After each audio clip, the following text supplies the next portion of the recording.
प्रधानमंत्री नरेंद्र मोदी का SAP centre में जोरदार स्वागत होने जा रहा है। जिस तरीके की तैयारियां हो रही हैं वो इस बात को प्रदर्शित करती हैं कि कैसे जबरदस्त तैयारियां हो रही हैं। रंगारंग कार्यक्रम, सांस्कृतिक कार्यक्रम और उसके बाद प्रधानमंत्री नरेंद्र मोदी का भाषण।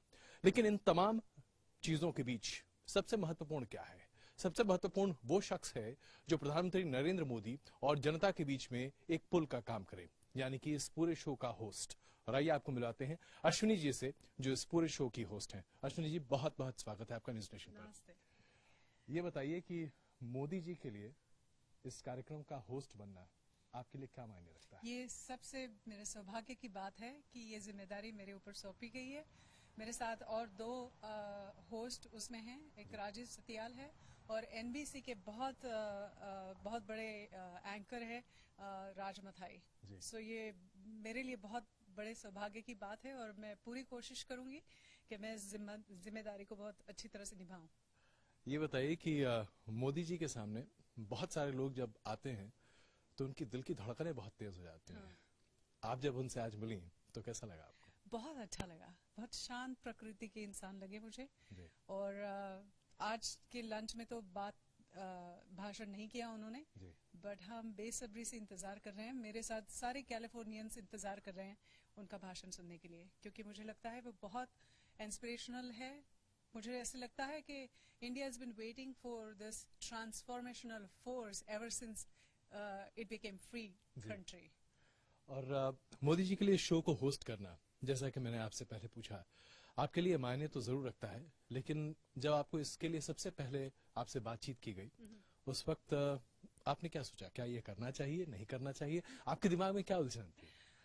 मुझे पहली बार जब पता चला कि मोदी जी कैलिफोर्निया आ रहे हैं और उनके लिए बड़े स्वागत की तैयारी चल रही है, तो मुझे चाहिए था कि मैं किसी तरह से उसका एक हिस्सा बनूं।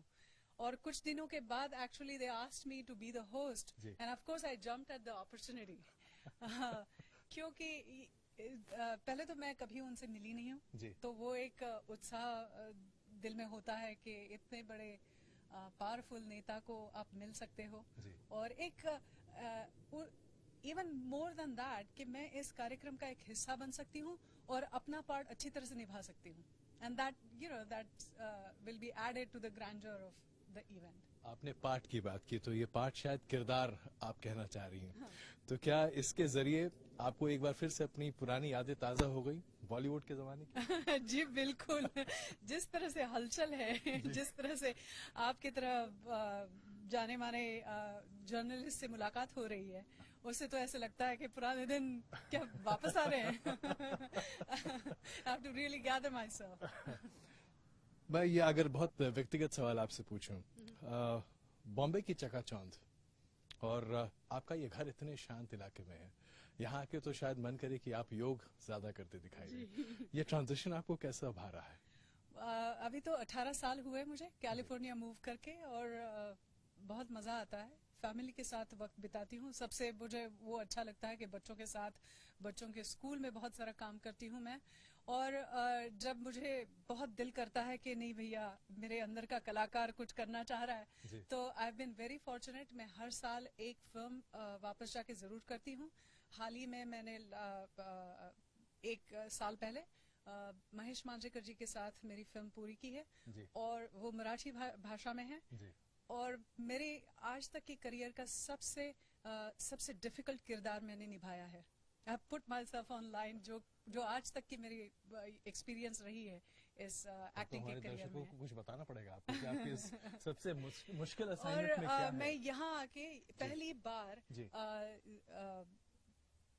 कुछ महीने पहले मैंने एक यहाँ की बहुत बड़ी डॉक्यूमेंट्री एग्जीक्यूटिव प्रोड्यूस की है, जिसमें ऑस्कर विनिंग शॉन पेन, जो बहुत ही जाने माने और उम्दा कलाकार हैं, उनके साथ वो मैंने एग्जीक्यूटिव प्रोड्यूस की है। I am very proud of that, क्योंकि ये मेरा पहला प्रोडक्शन है जिस कंट्री में मैं 18 साल से रह रही हूँ। लेकिन क्या होता है, भारत से रिश्ता इतना गहरा है कि दूसरे कहीं जाके रिश्ता बनाना बहुत मुश्किल हो जाता है, लेकिन मैंने बना लिया है वो। So and now that documentary is available on all the digital platforms. India में अवेलेबल है कि नहीं पता नहीं मुझे, लेकिन यहाँ पर यहाँ पे यस, और उसका बहुत बहुत अच्छे किस्म की है। जी।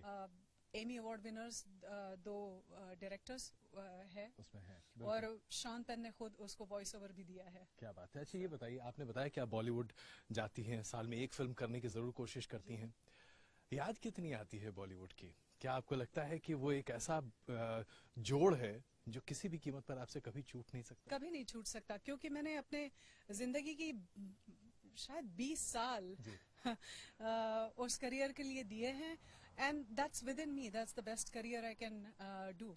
जब मैं सेट पर होती हूँ या इस तरह के कोई काम करती हूँ तो मैं अपने आप को बहुत नेचुरल पाती हूँ, बहुत कंफर्टेबल पाती हूँ। सो एक खुशी होती है उससे, and then I can go back and be a good mom.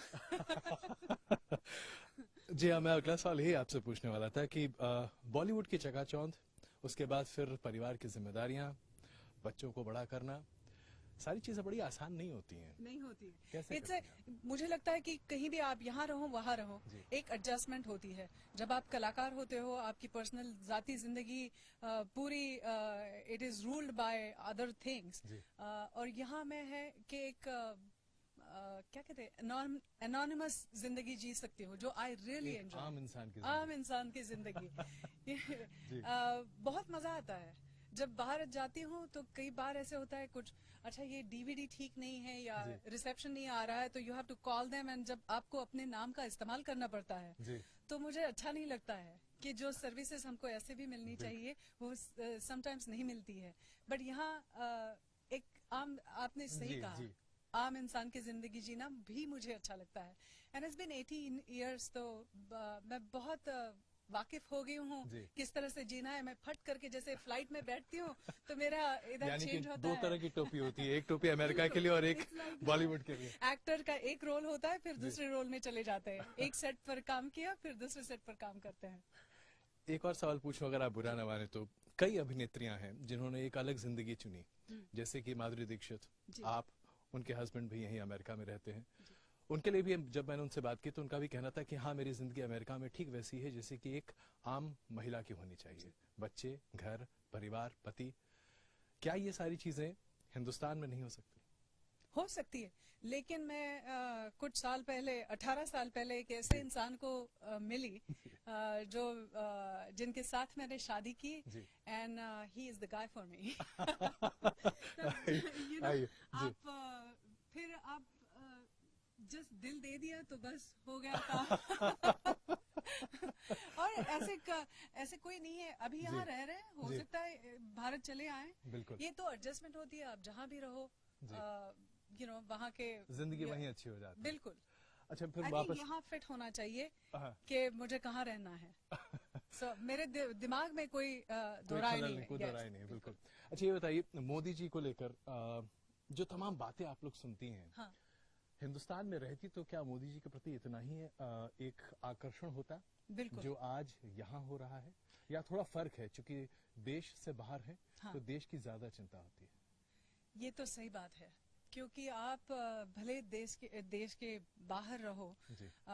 उसमें अपने देश के लिए प्यार कभी कम नहीं होता, बिल्कुल बढ़ जाता है। जी। और मोदी जी एक बदलाव लाने की कोशिश कर रहे हैं। जी। जो भारत के बाहर रहते हैं उनके भी भारत के लिए सपने होते हैं। जी। तो ऐसे यहाँ के कैलिफोर्निया के लोगों में एक ऐसा मानना है जी। कि वो हमें हमारे सपनों का भारत दिलाने की कोशिश कर रहे जी। हैं, और वो ताकत रखते हैं। यानी So, आप इस बात में यकीन करती हैं कि मोदी हाँ, जी मैं वाकई चाहती हूँ, बदलाव? मैं चाहती हूँ कि जी। ऐसा भारत हमें दे, जो स्वच्छ भारत हो, जहाँ पे बेटियों को आजादी है हर तरह की, उनकी सुरक्षा की बात की जाती है, उनको जी। पढ़ाई के लिए मौका मिलता है। फिर डिजिटल इंडिया, जी। It's high time we get digital, digitalized होते हैं। Exactly, I am sorry. Yeah. So उनकी सारी जो इनिशिएटिव्स जी। हैं वो बहुत इंस्पिरेशनल है, जो भारत को ये बदलाव आना चाहिए। It's time. It's time. Yeah. इस शो को होस्ट करना अपने आप में एक खिताब है, इसमें कोई शक नहीं, जी, लेकिन इस किरदार को निभाने के लिए अश्विनी जी को कितनी तैयारी करनी पड़ी? बहुत तैयारी करनी पड़ रही है, क्योंकि ऑडियंस में हर तरह के लोग होंगे, हर भाषा के लोग होंगे। जी। तो I have to keep that in mind तो भाषा का कौन सा इस्तेमाल करना है, हमें यहाँ के लोगों में क्या इमोशंस है, जी तो वो हमको ध्यान में रखना है जब कहते हुए. So there has been a lot of thought gone into what we should be doing.